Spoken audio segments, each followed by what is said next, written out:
Eu quero falar que, normalmente falando, a raça humana, tal como ela se encontra espiritualmente falando, ela não tem nenhuma vontade de Deus ou coração inclinado para Deus, não busca Deus, não quer buscar, não tem prazer em oração, não tem prazer em adoração, não tem prazer em nada que seja do Senhor. Por isso que as pessoas que agora têm este prazer, elas foram primeiro elas foram invadidas pela graça e pelo amor de Deus, que mudou o coração dessas pessoas. Primeiro Deus invade nossas vidas, primeiro Ele nos muda, Ele nos transforma, aí o nosso coração muda. Funciona dessa maneira. Primeiro Deus invade. Se Ele não invadir nossas vidas, nós continuaremos bem, sem vontade de nada. A gente não gosta de Bíblia, a gente não gosta de oração, não gosta de louvor, não gosta de evangelizar, a gente não gosta das coisas de Deus, a gente não gosta do conceito de pecado, a gente não gosta de se arrepender, a gente não tem prazer em nada. E Deus primeiro invade nossas vidas. Depois que Ele invade nossas vidas, aí nós nos tornamos responsáveis. Aí Ele transforma a nossa vida e nós nos tornamos responsáveis, porque agora nós o conhecemos, porque agora nós fomos tocados por Ele, porque agora nós nascemos de novo, porque agora o Espírito Santo está em nós, porque agora a gente tem uma fome, uma sede de Deus. A gente sente quando a gente está ficando longe, seco, a gente passa a ter uma saudade de Deus, a gente quer Deus, porque Ele mudou o coração, e quando Ele muda o coração, nós nos tornamos responsáveis. Quando nós conhecemos a Deus, e quando Ele nos toca, nós nos tornamos responsáveis por amá-lo e temê-lo. Quando nós amamos e tememos a Deus, em termos práticos, isso desenvolve desobediência. Na verdade, desenvolve obediência. Presta bem atenção no que eu vou falar. Essa é uma das coisas que os crentes mais confundem. É só você ouvir os sermões que tem por aí, as explicações que dão por aí, você vai perceber que é uma confusão na mente das pessoas. As pessoas pensam normalmente assim: eu encontrei o Senhor, eu sou salvo. Agora, se eu obedecê-lo, eu vou merecer muitas bênçãos. Isso é um grande erro. Por mais que a gente obedeça a Deus, nós nunca vamos merecer. Sempre tem uma medida de pecado no nosso coração que não nos deixa merecer nada de Deus. Primeiro Deus invade nossa vida, aí nós nos tornamos responsáveis para amá-lo e temê-lo.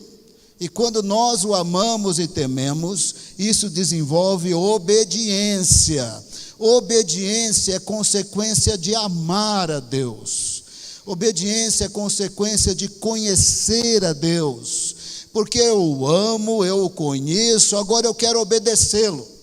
E claro que ele abençoa quem é obediente, mas não pode ser, eu vou obedecê-lo para merecer bênção. Porque se for para usar critério de mérito, quando o Senhor olhar para nós, Ele verá aquela medida de pecado no coração, e Ele vai dizer: então não vai dar para abençoar. Se for por mérito, Ele não merece. Mas quando Ele olha para o nosso coração, e Ele sabe que tem mesmo aquela medida de pecado, mas Ele enviou Jesus para morrer por nós, e nós temos arrependimento, e nós temos fé, e nós agora o tememos, o amamos, e obedecemos o máximo que dá para obedecer, e deve ser sempre com a ajuda do Espírito Santo. Aí o Senhor fala: eu vou agraciar mais. Eu agraciei agora com salvação, mas agora eu quero agraciar com libertação de pecado. Agora eu quero agraciar com mudanças de atitudes, com outro estado emocional. Andava muito triste, não, eu vou abençoar com alegria. Andava muito desanimado, não, eu vou abençoar com fé, com ânimo. Tudo isso vem da graça de Deus e não por mérito.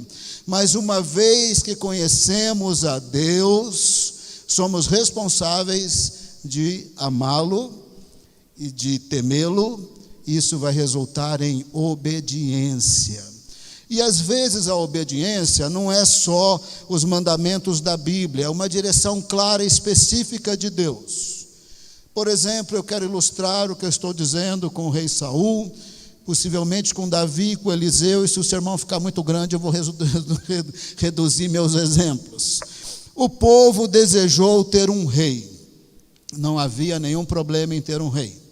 Estava previsto na lei de Moisés. O problema foi que eles desejaram ter um rei, o colocando no lugar de Deus. Esse foi um problema. Eles procuraram o profeta Samuel, que é um tremendo homem na Bíblia, já mais idoso. Ele ouvia muito claramente a voz de Deus e conduzia Israel. E eles chegaram para Samuel e falaram: nós queremos um rei. Todos os povos têm um rei, chega na hora da batalha, o rei também sobe no cavalo e vai lá com eles ficam animados, o rei está junto e nós queremos um rei. E o Senhor falou para Samuel, o Senhor falou: atenda o pedido deles. A partir desse momento, Samuel sabia que ia surgir um rei na história, mas ele não sabia quem. Um homem chamado Quis perdeu as suas jumentas e mandou seu filho Saul procurar as jumentas. E ele procurou com um dos servos do seu pai por toda parte. Estava anoitecendo e não achava as jumentas do pai. E o servo então disse para ele: olha, o profeta Samuel não mora muito longe daqui, vamos lá perguntar. Chegando na casa de Samuel, Samuel bateu o olho em Saul e ele sabia que ele seria o rei de Israel. O homem foi lá: jumenta do meu pai. Samuel não quis nem saber, pegou um jarro de óleo, jogou na cabeça dele e falou: o Senhor te escolheu por líder de Israel, você será rei de Israel, e eu vou dar 3 sinais para você saber que você vai ser o rei. E Samuel era assim. Samuel pequenininho, quando ele profetizou que Eli e os seus filhos morreriam, eles morreram. Com Samuel era exatamente assim. Samuel disse: você tem 3 sinais para você saber que você vai ser o rei. Quando você sair daqui, você estiver voltando para sua casa, perto do túmulo de Raquel, na fronteira de Benjamim, você encontrará 2 homens, e eles vão dizer para você: o seu pai está muito preocupado, você não voltou para casa até agora, e as jumentas já apareceram. E você continua andando, quando você chegar no carvalho de Tabor, você encontrará 3 homens. Um terá com ele 3 cabritas, o outro terá 3 pães, um terá uma bolsa com vinho, eles vão te oferecer comida, aceita, e continua andando. Quando você chegar em Gibeá, você encontrará um grupo de profetas que descerão tocando instrumentos, lira, harpa, tamborim, e esses profetas profetizarão, e naquele momento, naquela hora, você também profetizará, o Espírito Santo tomará posse de você, e a partir desse momento você faça aquilo que estiver no seu coração, porque Deus é contigo. 1 Samuel capítulo 10, se você puder abrir a sua Bíblia. 1 Samuel capítulo 10, e a partir desse momento, se você puder manter a passagem aí na sua frente, eu vou ler um verso aqui, eu vou ler um verso ali. 1 Samuel capítulo 10, verso 9, quando se virou para afastar-se de Samuel. Samuel já havia ungido Saul, já havia dado os 3 sinais, 2 homens aqui, 3 homens ali, o grupo de profetas lá. Quando se virou para afastar-se de Samuel, Deus mudou o coração de Saul, e todos aqueles sinais se cumpriram naquele dia. A graça de Deus invadiu Saul, é sempre assim. Eu posso te dar muitos exemplos na Bíblia, inclusive na sua vida e na minha vida. Primeiro, Deus invade nossa vida. Saul não estava orando, jejuando, pedindo avivamento, não estava nem aí com nada, nem tinha vontade de nada, foi procurar jumentas. Procurando jumentas, foi ungido por Samuel. procurando jumentas, foi possuído pelo Espírito Santo e profetizou. E Deus mudou o coração dele. Acabamos de ler que ao afastar-se de Samuel, Deus mudou o coração de Saul. Deus muda coração. As pessoas não têm vontade de nada. Fui criado numa família mais para evangélica do que não. Lembro da minha avó dizendo, leia a Bíblia, leia a Bíblia. Eu abri a Bíblia, era chato, mais chato, mais chato. Vai à igreja, mas era muito chato ser crente. Queria jogar bola e tinha que me arrumar para ir na igreja. Seleção brasileira ia jogar, mas caía na hora do culto. Meu time de futebol ia jogar, na final caía na hora do culto. Parecia um complô internacional. Tudo que eu queria de legal fazer, caía na hora do culto. E eu não tinha vontade de nada, mas quando eu tive um encontro real e pessoal com Jesus, meu coração mudou. Eu passei a ter prazer em louvor, adoração, ir à igreja, ler a Bíblia se tornou fascinante, ler livros evangélicos, meu coração mudou. E nós acabamos de ler que Deus mudou o coração de Saul, quando ele não orava, não jejuava, não buscava Deus. Mas a partir desse momento ele é responsável. Se ele não buscava Deus, a partir desse momento ele precisa buscar a Deus. Se ele não separava tempo para Deus, a partir desse momento ele precisa separar tempo para Deus. Se ele não consultava Deus, a partir desse momento ele precisava consultar a Deus. Ele tinha que obedecer os mandamentos, não para ser merecedor de bênçãos, mas porque agora ele era responsável para amar e temer a Deus. E ele tinha um mandamento em especial. Deus deu esse mandamento para ele, para diferentes pessoas ele dá mandamentos em especial. No caso de Saul, quando tivesse uma crise nacional, ele tinha que ir até Gilgal e esperar Samuel por 7 dias. E a primeira ida dele foi logo quando ele se encontrou com Samuel. Samuel disse, daqui 7 dias nós vamos nos encontrar em Gilgal. Mas antes desse encontro, Samuel convocou a nação em Mispa, e ali Deus revelou para a nação inteira que Saul era o rei. Até esse momento, Samuel sabia, Saul sabia, o servo sabia, ninguém mais sabia. Mas ali em Mispa, por uma metodologia que dava certo naqueles dias, nós não usamos nas igrejas, nem os judeus usam, não recomendo para ninguém, mas dava certinho naqueles dias, eles tiravam sorte. Primeiro eles tiraram sorte de entre 12 tribos, saiu a tribo de Benjamim, a tribo de Saul. Depois, de entre os clãs da tribo de Benjamim, saiu o clã da família de Saul.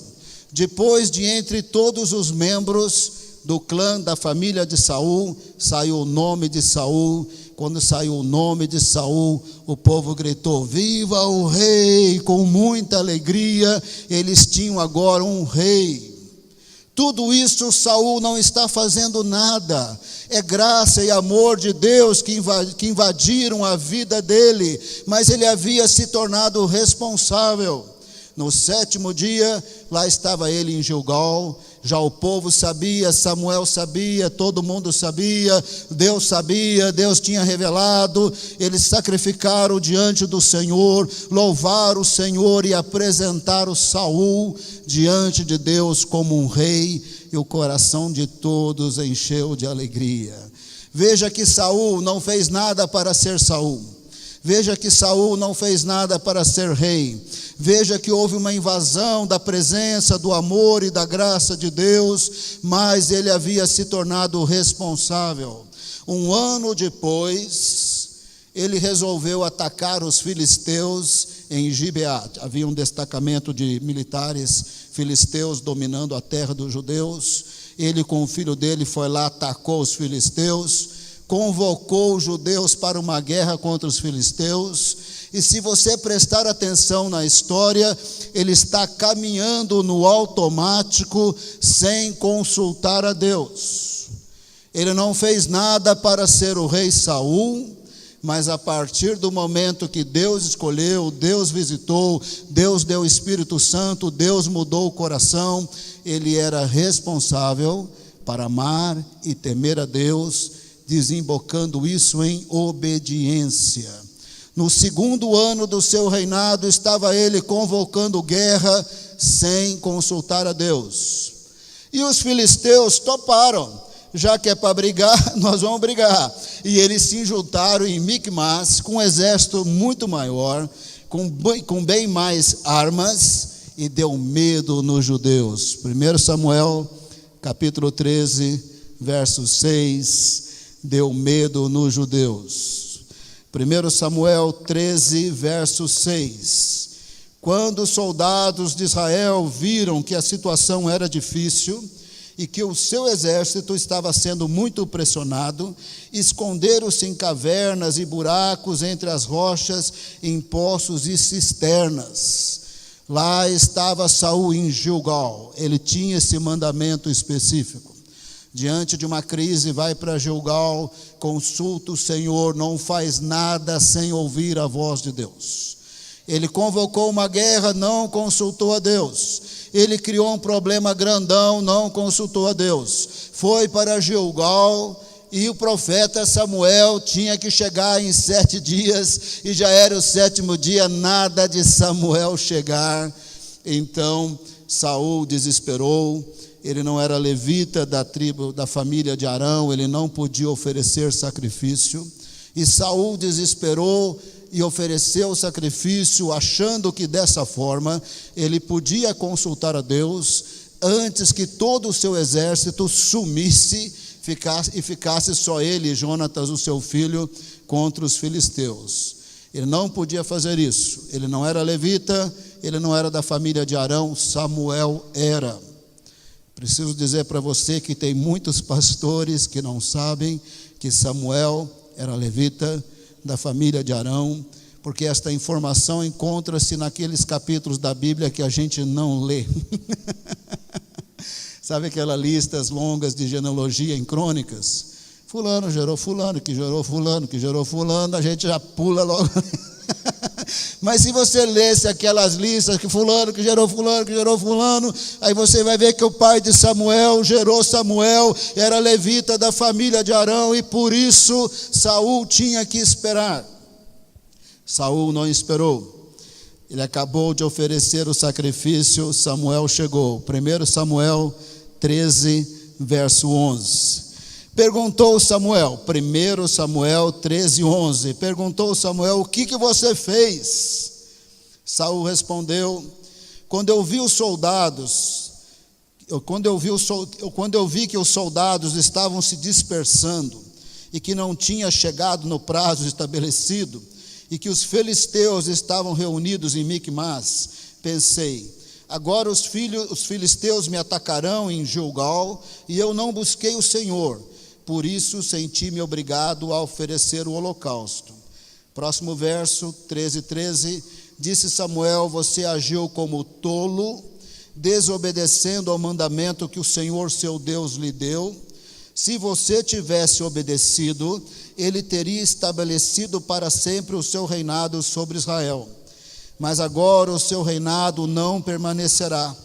O Senhor procurou um homem segundo o seu coração e designou o líder do seu povo, pois você não obedeceu o mandamento do Senhor. Você está entendendo o que eu estou querendo dizer?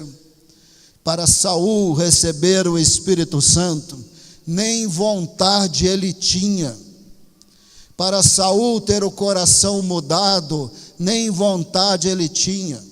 Saul não orou, não jejuou, não buscou, não desejou Deus e nem ser rei. Foi a graça e o amor de Deus que invadiu a sua vida, mas ele havia se tornado responsável. Nós, uma vez que Deus invade nossa vida, nós somos responsáveis por amá-lo e temê-lo, porque agora nós o conhecemos. E porque nós amamos e o tememos, isso desenvolve obediência.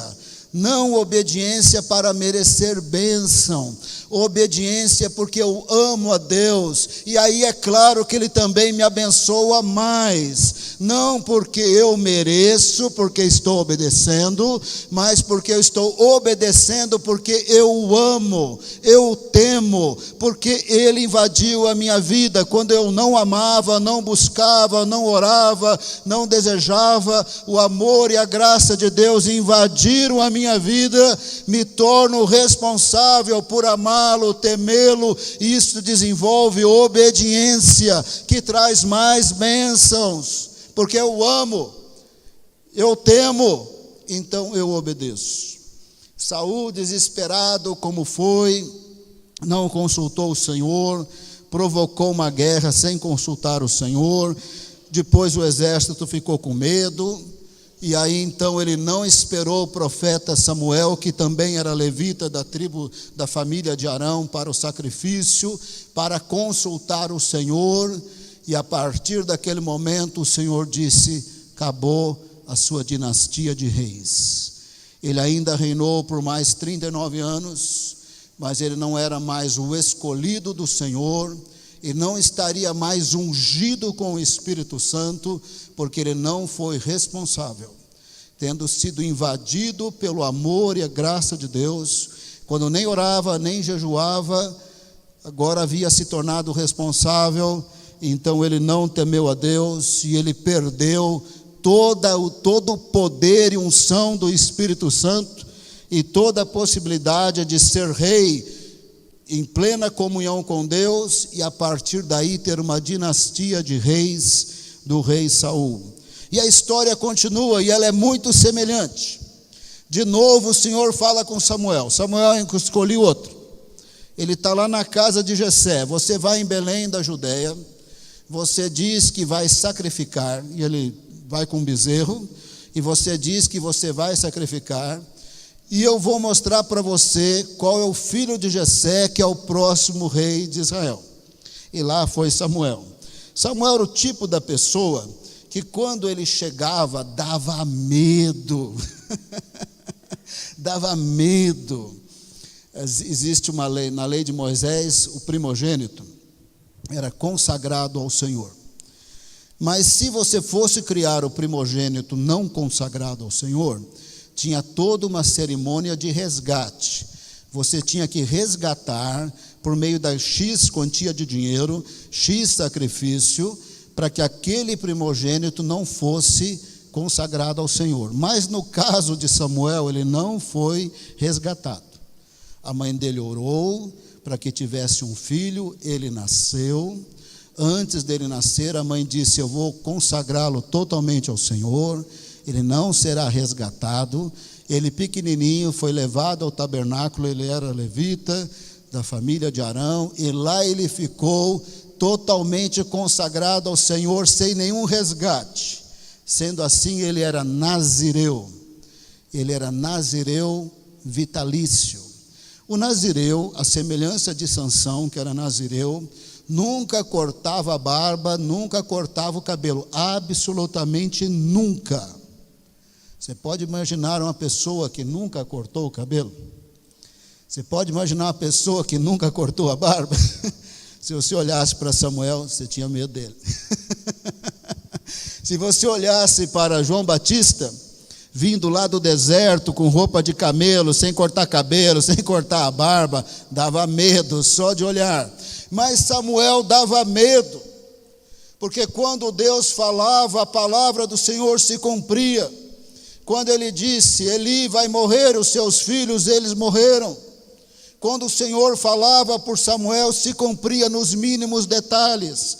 Saul, você vai sair daqui, você vai encontrar 2 homens assim, 3 homens assim, um grupo de profetas assim, e você os encontrará em tal lugar, e esses 2 homens vão falar para você que o seu pai está preocupado. As palavras proféticas de Samuel se cumpriam. Quando Samuel chegou em Belém da Judeia, 1 Samuel 16, verso 4, o povo tremia de medo. 1 Samuel 16, verso 4. Samuel fez o que o Senhor disse. Quando chegou a Belém, as autoridades da cidade foram encontrar-se com ele, tremendo de medo, e perguntaram: você veio em paz? Samuel falou: sim. E eles: ufa, não vai ser dessa vez que o juízo de Deus vai chegar. Ufa, que bom, Samuel, bem-vindo, bem-vindo. Samuel disse: eu vim aqui sacrificar ao Senhor e eu quero convidar Jessé, os seus filhos. E eles ofereceram o sacrifício ao Senhor, e o Senhor mostrou para Samuel, um a um: não é esse, não é esse, não é esse, não é esse. Aí Samuel faz a pergunta: mas acabou os seus filhos? Não, tem mais um, ele está no campo, ele está pastoreando. Então Davi foi levado até Samuel. Samuel 16, verso 12. Quando Davi era jovem, a Bíblia diz que ele era um jovem muito bonito. 1 Samuel 16, 12. Jessé mandou chamá-lo e ele veio. Ele era ruivo, de belos olhos e boa aparência. Então o Senhor disse a Samuel: é este, levanta-se, unja-o. Samuel apanhou o chifre de óleo, cheio de óleo, e ungiu na presença dos seus irmãos. Presta bem atenção. E a partir daquele dia o Espírito do Senhor apoderou-se de Davi, e Samuel voltou para Ramá. Verso 14. O Espírito do Senhor se retirou de Saul, e um espírito maligno vindo da parte do Senhor o atormentava. A mesma coisa. Será que Davi estava orando, jejuando, buscando a Deus? Ah, Senhor, deixa eu ser rei em Israel. Ah, Senhor, dá-me o teu Espírito Santo. Ah, Senhor, eu estou com fome de avivamento. Ah, eu quero avivamento. Ele estava tocando a sua vida lá no pasto, sem buscar a Deus no sentido das bênçãos que aconteceram. Foi a graça e a misericórdia de Deus, o amor de Deus, invadiram a vida de Davi. O Senhor mandou Samuel ir até a casa dele. O Senhor mandou Samuel esperar até que ele chegasse. Quando ele chegou, o Senhor disse para Samuel: é esse moço aí. E Samuel sabia: espera aí, mocinho, não para de se mexer. Jogou óleo na cabeça dele: você é o próximo rei de Israel. Na mesma hora, ele recebeu o Espírito Santo de Deus. Foi amor, foi graça, foi misericórdia. Como Saul, o coração mudou na hora. É outro Davi. Eu não sei, irmão, a Bíblia diz que ele lutou com um urso, lutou com um leão, lutou com Golias. Você já viu o leão mesmo? Lutar com leão deve ser que nem lutar com um lutador de UFC, não é verdade? Não dá, a gente cai na hora, não é? E ele agora tinha uma força, um poder, uma ousadia. Venceu o leão, venceu o urso, venceu Golias. E venceu, e venceu, e venceu, e venceu. Porque a graça de Deus havia invadido a vida de Davi, mas Davi havia se tornado responsável. Primeiro, Deus invade a nossa vida. A palavra do Senhor diz que quando o Evangelho é pregado, é o Espírito Santo dentro de nós que nos convence dos nossos pecados, e aí nós nos arrependemos, e aí nós recebemos Jesus. E às vezes essa experiência de conversão é muito milagrosa. Às vezes a pessoa é sentida tem o coração preenchido de muita paz, muita alegria. Às vezes tem milagre, tem visão, tem sonho. Às vezes é um processo menos sobrenatural, mais constante, em que a pessoa vai se sentindo cada vez mais curada e liberta. É uma invasão da graça e do amor de Deus. Uma vez que Deus invade a nossa vida, nas palavras do Senhor Jesus, nascemos de novo. Nascemos da água e do Espírito. Nós temos agora o Espírito Santo. Aquilo que não fazia sentido, ir à igreja, agora eu tenho vontade de ir. Quando eu demoro para ir, porque eu precisei faltar, eu acho um pouco ruim. Eu quero ir. Eu passo a ter prazer em reuniões de oração. Eu passo a ter prazer em capítulos da Bíblia. Eu passo a ter prazer em adoração. Eu passo a ter prazer nas coisas de Deus. Antes eu não me importava com palavrões, agora parece que dói, parece que não sei o quê. Antes eu não me importava com piadas sujas, impuras, agora parece que aquilo me agride. Antes eu não me importava com alguns programas de televisão, algumas novelas, algumas brincadeiras. Aquilo agora não me faz bem, eu não me sinto bem. O nosso coração mudou. Como Deus mudou o coração de Saul, assim, quando nós nascemos de novo, o nosso coração muda, porque fomos invadidos pela graça de Deus. Mas nós nos tornamos responsáveis. Nós não temos poder em nós mesmos de ter uma vida santa. Precisamos do Espírito Santo, mas nós somos responsáveis. Depois que Deus invade a nossa vida, nós temos responsabilidade de amá-lo e de temê-lo. E isso desenvolverá obediência, porque eu o amo. É diferente de agora eu vou obedecer para merecer. Agora eu vou jejuar para merecer. Nós nunca mereceremos. Mas agora eu tenho a responsabilidade de buscar a face de Deus em oração, em jejum, porque eu o amo. Eu quero estar com Ele, eu quero consultar a voz dEle antes de uma decisão difícil. Eu quero que Ele vá comigo nas decisões difíceis, nas situações difíceis. Então eu oro, então eu clamo, então eu apresento, então eu busco. Antes eu não tinha vontade de buscar, Ele invadiu a minha vida, mas agora eu tenho vontade, agora eu tenho a responsabilidade de orar, de buscar, de jejuar, não para merecer, mas porque eu amo e temo o Senhor e quero estar com Ele, quero ouvir a sua voz, quero consultá-lo. Em termos gerais, o rei Davi, ele tem um coração inclinado para Deus de tal maneira que ele começa bem e ele termina bem.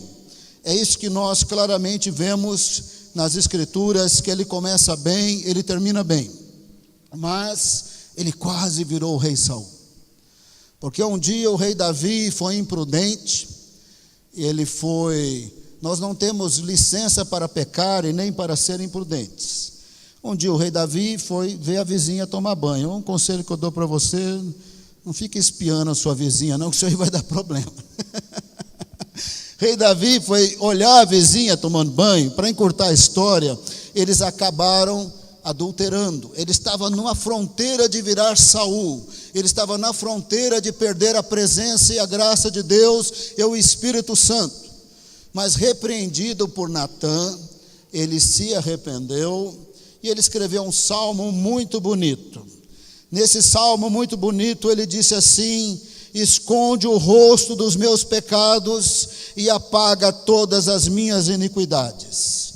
Cria em mim um coração puro, ó Deus, e renova dentro de mim um espírito estável.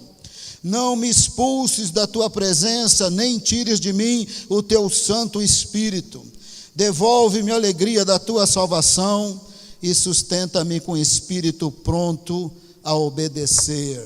Salmo 51, ele se arrependeu do seu pecado, ele disse: Senhor, cria em mim um coração puro, muda-me, transforma-me. Eu fui imprudente, eu pequei, eu me distanciei do Senhor, mas me perdoa, esconde o teu rosto do meu pecado, cria um coração puro, não retire de mim o Espírito Santo, como o Senhor retirou de Saul. Como ele se arrependeu, o Senhor o perdoou, e ele terminou a vida muito bem na presença do Senhor. Tanto Saul como Davi ilustram exatamente o que eu estou dizendo. Primeiro, somos invadidos pela graça de Deus. Então Deus muda o nosso coração. Não tínhamos vontade de orar, não tínhamos vontade de ler a Bíblia, não tínhamos prazer nas coisas de Deus, não gostávamos de culto, não gostávamos de música de crente, nem gostávamos de crente. Porque eu sou daqueles que nem gostar de crente eu gostava. Eu achava crente muito chato. E sem dizer que crente não jogava bola, crente não sei o que lá, crente não sei o que. A última coisa do mundo que eu queria ser era crente. Um dia eu fui evangelizado, eu encontrei esse vivo e real Jesus. Ele satisfez os anseios do meu coração. Eu tinha um medo muito grande da morte.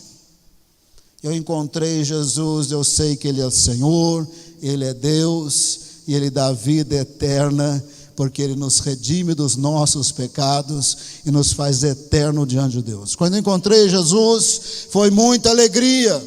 Quando eu encontrei Jesus, o medo da morte desapareceu. Quando eu encontrei Jesus, meu coração mudou. Agora eu gostava de crente, agora eu gostava de louvor, agora eu gostava de Bíblia, eu gostava de livros da Bíblia. Eu fui invadido pelo amor e pela graça de Deus. Não foi mérito humano, foi obra de Jesus, invasão de Deus e do Espírito Santo. Mas me tornei irresponsável. Antes eu não buscava Deus, mas agora eu tenho que buscar. Antes eu não tinha prazer nas coisas de Deus, mas agora eu tenho, e eu preciso alimentar meu espírito. Eu preciso tomar cuidado, porque eu não tenho licença nem para pecar e nem para ser imprudente. E quando o rei Davi bobeou, a coisa quase que complica. Então nós somos responsáveis por amar e temer a Deus, porque Ele invadiu nossa vida, e nessa responsabilidade de amar e temer a Deus, seremos obedientes, e a bênção de Deus virá sobre nós. Não seremos obedientes para merecer, mas seremos obedientes porque o Espírito Santo está em nós, e porque agora nós amamos a Deus. O coração mudou, A gente passa a ficar incomodado. A gente fica incomodado com boca suja. A gente fica incomodado, irmão, até com nudez em filme. Às vezes vai assistir um filme, meu Deus, o negócio parece que esquenta, aquilo me agride. Eu não tenho mais prazer em promiscuidade, não tenho prazer em palavras sujas, não tenho prazer em vícios, não tenho prazer em conversas que não edificam, não tenho prazer naquilo que agride a palavra do Senhor e a santidade do Senhor dentro de mim. Eu sinto um negócio, eu não gosto. Não tenho prazer nas coisas que a Bíblia condena, mas não é porque eu sou bom, é porque Deus invadiu a minha vida, e agora eu sou responsável para amar e temer a Deus, e naturalmente eu me torno obediente. E quando eu me torno obediente, não para merecer bênçãos, mas porque eu amo e temo a Deus, e aí então eu experimentarei cada vez mais a bênção do Senhor sobre a minha vida. Eu quero mencionar rapidamente outros personagens bíblicos, ilustrar mais rapidamente com Eliseu. A Bíblia inteira é assim. Abraão não buscava Deus. Não precisa ler a sua Bíblia, está em Juízes 24, verso 2. Ele, o irmão dele Naor e o pai Terá, habitavam além do Eufrates e serviam a outros deuses. Juízes 24, 2. Abraão era idólatra, não orava, não buscava. Um dia Deus invadiu a sua vida e falou com ele creu. Isso foi contabilizado por justiça. Isaac não fez nada para ser Isaac, ele não tinha nem nascido. Durante 25 anos Deus estava dizendo que ele ia nascer, e ele era o herdeiro da promessa, mas ele nem existia. Quando ele nasceu, ele se tornou o herdeiro da promessa, porque foi invadido pela graça de Deus. Jacó era mentiroso, enganador, foi invadido pela graça de Deus e teve um encontro bem sobrenatural com o Senhor em Betel, quando ele teve o sonho da escada e os anjos descendo e subindo. Aqueles 12 filhos de Jacó são todos picaretas. Não sobra um daqueles 12 pais das tribos, só sobra José, o resto é picareta. Rúben, quem você imaginar, eles não são os patriarcas por mérito, é a invasão do do amor e da graça de Deus. Saul era Saul, Davi era Davi, foram invadidos pela graça de Deus. Os profetas não queriam ser profetas. Eles falaram para o Senhor: por favor, me inclui fora disso. Foi isso que Jeremias falou para o Senhor: me inclui fora disso. Senhor, não, eu te amei e te escolhi antes de você nascer. Não, Senhor, escolhe outro. A Bíblia inteira tem exemplos de Deus invadindo pessoas com amor e graça e mudando o coração, mas eles se tornam responsáveis. Pensa nos apóstolos. Os apóstolos estavam tocando a vida, porque Jesus era muito fascinante com seus milagres e tudo mais. Ele chamou, eles foram. Mas eles estavam orando e jejuando: eu quero ser apóstolo de Cristo, eu quero ficar na história. Eles não estavam nem aí com nada. Foi invasão do amor e da graça de Deus. E Paulo estava fazendo alguma coisa, sim, gostava de matar crente. Foi invadido pela graça de Deus. Todos invadidos pela graça de Deus, inclusive eu e você, nos tornamos depois responsáveis. Somos responsáveis. Não é porque eu mereço, é porque Deus invadiu a minha vida com amor e graça. Não é porque eu mereço, é porque Jesus morreu por mim. Não é porque eu mereço, mas em Cristo eu me tornei digno e agora eu tenho o Espírito Santo. Porque agora Deus mudou o meu coração, porque Ele invadiu a minha vida. Agora eu sou responsável. Antes eu não tinha vontade nenhuma de buscar a Deus. Agora eu preciso buscar a face de Deus. Eu preciso separar tempo para Deus, preciso separar tempo para as Escrituras, eu preciso buscar a face de Deus. Antes de situações difíceis, eu preciso buscar o Senhor e andar nos seus caminhos. Eu sou responsável. E aí o Senhor me capacitará com o Espírito Santo para obedecer. E algumas pessoas serão que nem Saul, eles vão ter um mandamento específico. Você vai fazer isso, e é para fazer, porque agora você é responsável. Eu te chamei, eu te tirei, eu me revelei, eu te ungi, eu dei o Espírito Santo, agora você me conhece, você é responsável. É para fazer isso aqui. Aí Saul quis levar na maciota, aí perdeu. Davi não teve um mandamento tão específico assim, mas Eliseu teve. Eliseu, como qualquer outro personagem da Bíblia, não estava nem aí com nada.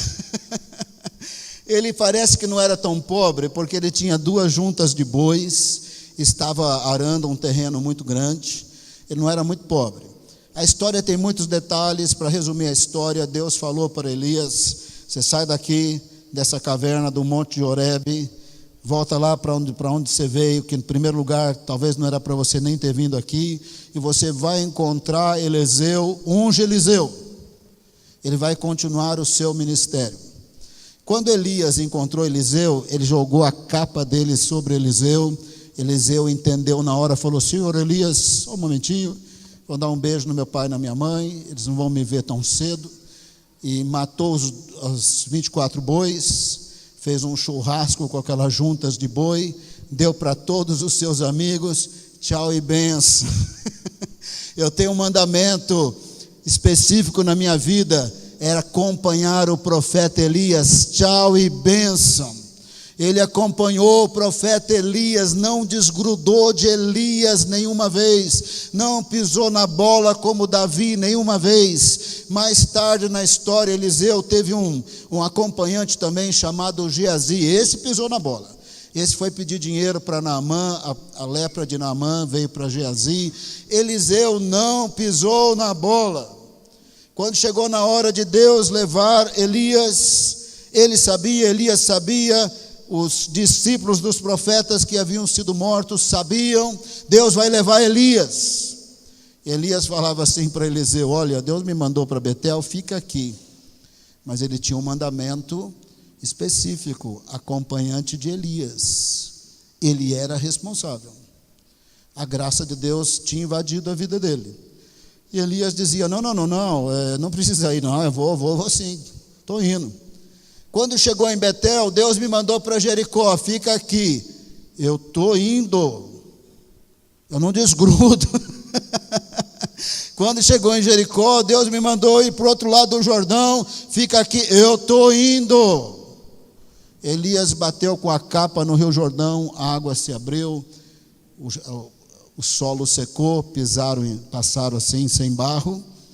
Do outro lado do Jordão, Elias perguntou: o que você quer, Eliseu? Em outras palavras, palavras mais literais, eu quero o dobro da porção do Espírito Santo que está em você, eu quero continuar o seu ministério. Talvez o sentido foi: eu quero ser o herdeiro do teu ministério, porque o primogênito recebia a porção dobrada. Eu quero ser o herdeiro. Elias disse: você está pedindo uma coisa muito difícil. Se você me ver subindo, você vai receber isso. Na mesma hora veio a carruagem de fogo, cavalos de fogo. Eliseu viu, a capa de Elias caiu.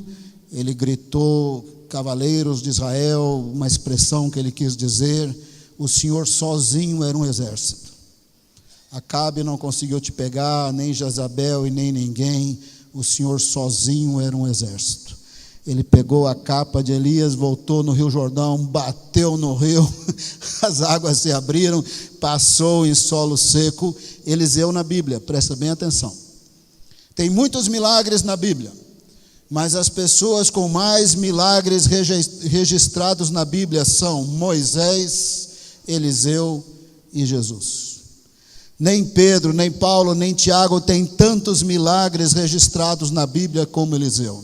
Recentemente eu contei em torno de 29 milagres registrados na vida de Eliseu. Eliseu, como Saul e Davi, não estava orando, não estava jejuando, não me dá avivamento, me dá poder, me dá unção, não estava nem aí com nada. Claro que devia ser um jovem que temia Deus. Não estava orando para ser o Eliseu que se tornou na história. O Senhor falou para Elias: vai lá e unge. É esse jovem que é o seu sucessor. A partir daí ele era responsável. Responsável por amar e temer a Deus. Responsável para não ser imoral. Responsável para não viver na promiscuidade. Responsável para não viver nos vícios. Responsável de trabalhar com responsabilidade no trabalho, responsabilidade com a família, santidade diante do Senhor. Ele era responsável e ele teve vida santa diante de Deus, e ele tinha um mandamento pessoal: você vai acompanhar Elias. Nem quando Elias quis despistá-lo, e me parece que era um teste ali, ele não desgrudou de Elias, e ele se tornou o sucessor de Elias. Você quer saber? Era tanto poder e unção em Eliseu, que quando enterraram Eliseu, anos mais tarde, um soldado numa guerra foi morto, e esse cadáver cai no sepulcro de Eliseu, sobre o sepulcro, e na mesma hora o cara ressuscita. Até depois de morto, tinha unção no sepulcro de Eliseu. Eliseu não perdeu a bênção. Foi invadido pela graça de Deus, tornou-se responsável, teve vida santa, obedeceu os mandamentos do Senhor, o mandamento pessoal de acompanhar Elias, não desfocou e fluiu na bênção, e a graça de Deus continuou fluindo, Deus continuou abençoando, e ele se tornou Eliseu, que ele se tornou, com 29 milagres registrados na Bíblia, mais do que Pedro, mais do que Paulo, mais do que Tiago, mais do que João, mais do que Isaías, mais do que todos os demais. Só tem 3 pessoas com abundância de registros de milagres: Moisés, Eliseu e Jesus. Eliseu não desfocou em nenhum momento. Eu gostaria que nós orássemos. Nós somos responsáveis. Às vezes a gente gosta de se fazer de vítima, não é? Ai, tá dodói, mimimi. Mas a Bíblia diz que Deus invade nossa vida por amor e graça. Mas nós nos tornamos responsáveis. Antes eu não conhecia Deus, eu não tinha nem fome de Deus, eu nem gostava de crente, eu não gostava de igreja, eu não achava crente chato. A graça de Deus invadiu a minha vida, mudou o meu coração, como mudou a de Saul. Tirou o medo da morte, me deu alegria, me deu um propósito de vida, mas eu me tornei responsável. Quero dizer para você que na minha juventude eu não fui santão não, nem tinha maturidade, mas o Senhor foi trabalhando na minha vida e eu não conseguia deixar o Senhor Jesus. Numa certa ocasião, posso dizer para você que me escandalizei demais com igreja, com diácono de igreja, presbítero de igreja. Era tanto mau testemunho no lugar onde eu estava, que sinceramente, se fosse por igreja, diácono e presbítero, eu estava no inferno. Mas eu não podia deixar esse Senhor Jesus, vivo e real, que havia tocado a minha vida e dado certeza de vida eterna e tirado o medo da morte do meu coração. Eu não conseguia deixá-lo.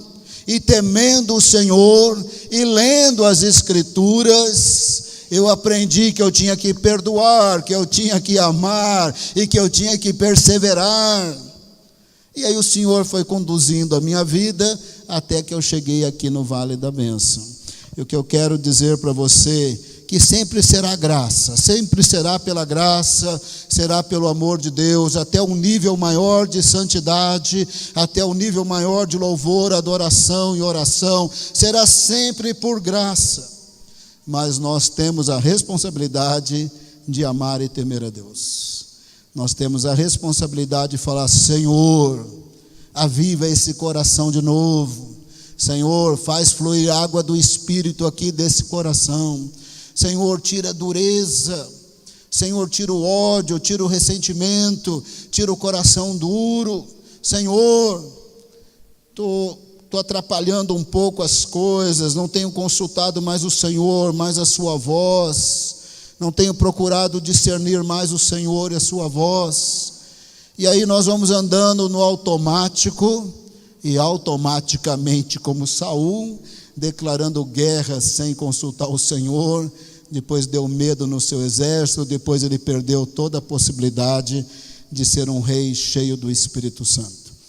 Ele havia sido invadido pela graça de Deus, mas era responsável de amar e temer a Deus, obedecendo os mandamentos, inclusive o mandamento pessoal de não fazer nada, consultando a Deus, esperando Samuel em Gilgal, cada vez que tivesse uma crise nacional. Eu gostaria de orar por responsabilidade de amar e temer a Deus, porque fomos invadidos pela graça de Deus. Às vezes Deus tem um plano maravilhoso na nossa vida. Ele tinha um plano maravilhoso na vida de Saul, e Saul pôs tudo a perder.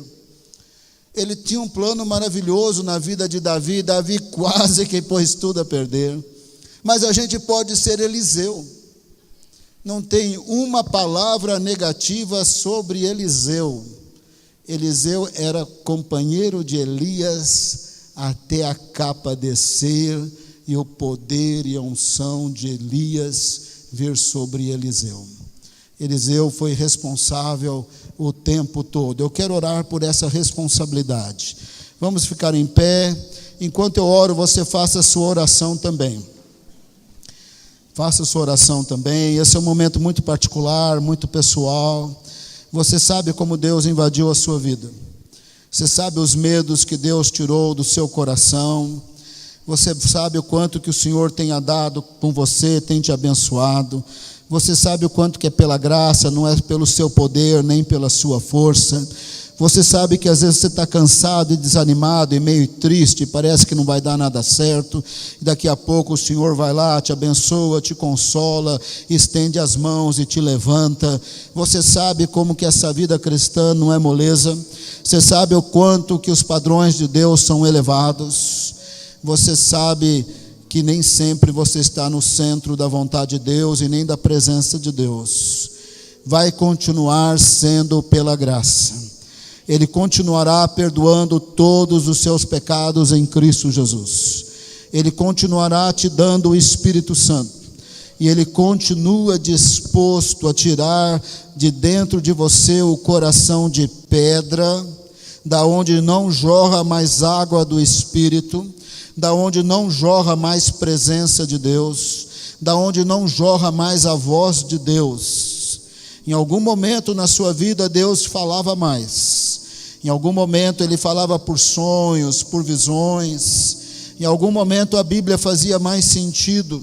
Mas a gente pode sim secar. A Bíblia diz que podemos secar, que podemos extinguir e entristecer o Espírito Santo de Deus. Quando nós entristecemos o Espírito Santo de Deus, o nosso coração vira uma pedra, a nossa emoção vira uma pedra. Nós não temos mais ousadia, não temos mais fé, não temos mais confiança, não temos mais sonho, não temos mais visão, não temos mais perseverança. O coração vira uma pedra. Mas o Deus que mudou o coração de Saul num instante, é o Deus que continua mudando corações num instante. Talvez nesta noite você precisa pedir perdão para Deus, perdão por ter distanciado do Senhor e da sua presença, perdão de ter distanciado das Escrituras, perdão de ter sido teimoso e não perdoar e não abençoar, de ser tão vingativo com as pessoas. Talvez você precisa pedir perdão. Enquanto você pede perdão a Deus, Deus que mudou o coração de Saul, o Deus que fez Davi ousado para enfrentar urso, leão e Golias, é o mesmo Deus que pode te levantar de novo. Eu sei que se eu falar da ressurreição de Jesus, Ele é Deus, Senhor e poderoso. Mas a ressurreição de Jesus é um fato, Ele é Senhor, Ele vai voltar com grande poder e glória. Mas talvez o seu coração precisa ressuscitar, a sua leitura bíblica precisa ressuscitar, a sua vida de oração com companheiros de oração precisa ressuscitar. O seu hábito de consultar o Senhor, a sua voz e a sua presença, possivelmente precisa ressuscitar. Deus quer ressuscitar a sua fé, Deus quer ressuscitar a sua ousadia, Deus quer ressuscitar a sua santidade, Deus quer ressuscitar a sua perseverança, Deus quer ressuscitar você, mudando outra vez o seu coração, pelo Espírito Santo, por graça e por misericórdia. Deus quer falar a você que Ele não tem nenhum problema de te mudar, de te transformar, de perdoar e de te salvar, que isso não é problema para Ele. Mas Ele gostaria de ouvir a tua voz dizendo: Senhor, eu aceito que eu sou responsável. Não sou responsável de obedecer para merecer, eu nunca vou merecer, mas eu sou responsável de te amar sobre todas as coisas, de te temer sobre todas as coisas, porque o Senhor invadiu a minha vida. Eu sou responsável. Deus quer ouvir a sua voz. Fala para Deus que Ele invadiu a sua vida por amor e graça, mas nesta noite você está aceitando o desafio de dizer para Deus: eu sou responsável. Fui salvo pela graça, mediante a fé em Cristo Jesus. Eu tenho o Espírito Santo e agora eu sou responsável de buscar a tua face, responsável de consultar o Senhor, responsável de estar na dependência do Senhor, responsável de ter vida santa com a ajuda do Espírito Santo, responsável de andar nos teus caminhos, responsável de fazer a tua vontade, responsável de ter a vida no altar para a glória de Deus. Sou responsável. Fala isso para Deus, que você é responsável de amá-lo e você quer amá-lo. E porque você vai amá-lo, você o obedecerá. Será muito mais fácil obedecer a Deus porque você o ama e não porque é uma lista de regras. É chato lista de regras. Listas de regras é morto, é religião. Amar a Deus é vida. Amar a Deus e obedecer a Deus é vida. Obedecer a Deus porque nós o amamos é vida. Lista de regras é morte. Obediência porque nós amamos a Deus é vida. Deus quer comunicar vida ao seu coração. É diferente de religião. É diferente de lista de regras. É diferente de merecer. É invasão da graça, é invasão do amor, é invasão do Espírito Santo. É o Deus que muda. É o Deus que muda. É o Deus que nos levanta como intercessores, como meditadores da palavra, como pessoas que amam e servem. É obra de Deus, é obra de Deus, não é obra do nosso braço, da nossa força, é obra de Deus. Nós só temos que admitir que somos responsáveis de não termos outros deuses diante do nosso Deus.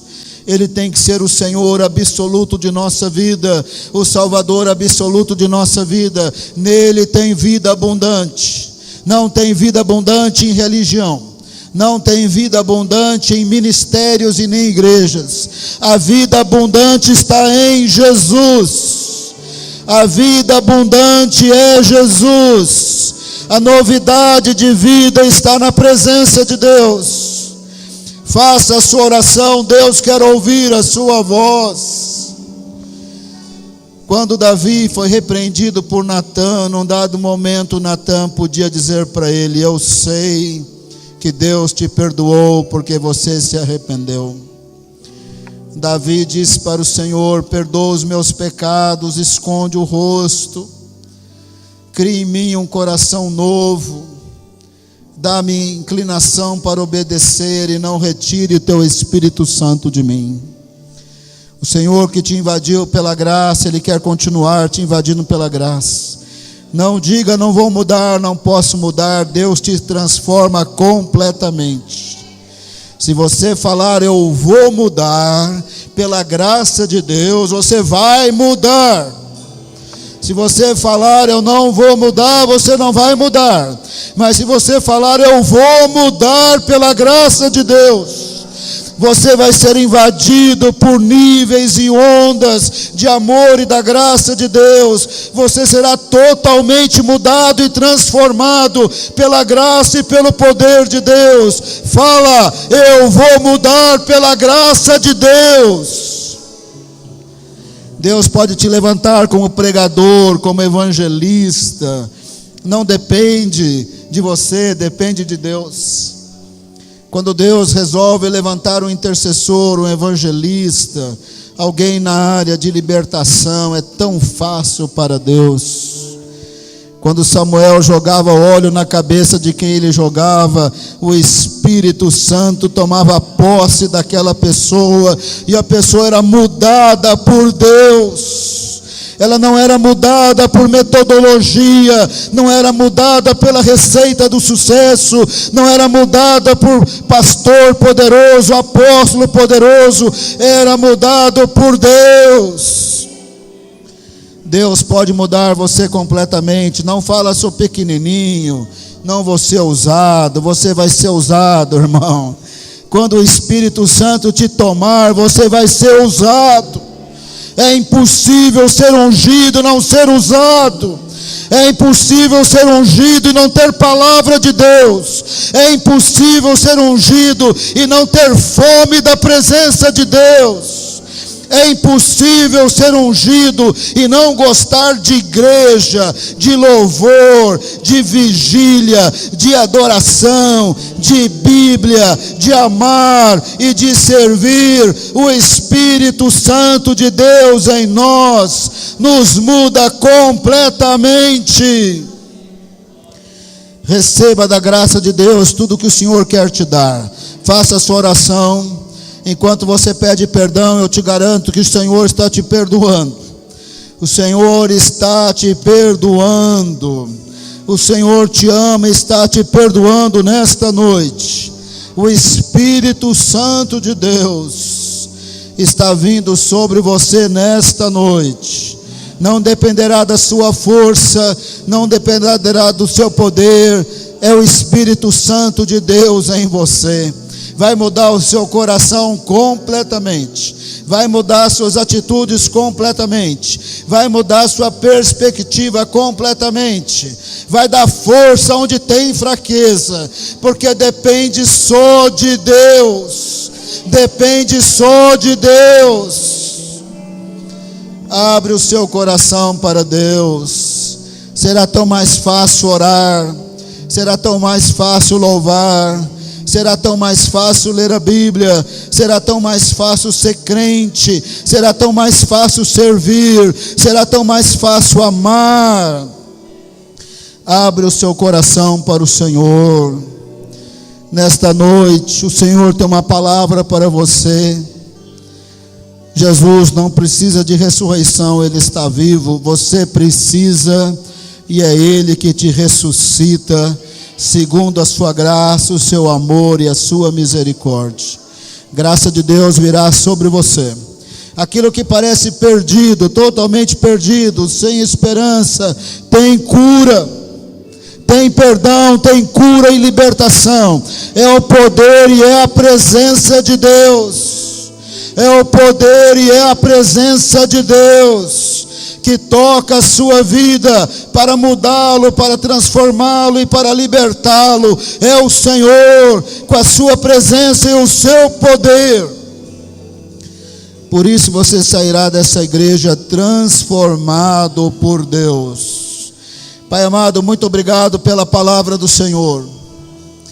Pai amado, perdão, Senhor, perdoa. Não fomos bem ensinados, vivemos com aquele fardo que se obedecesse eu fosse merecer, mas o Senhor queria que nós te obedecêssemos, porque o Senhor nos amou primeiro. O Senhor queria que nós te obedecêssemos porque nós te amamos, e não porque é uma lista de regras.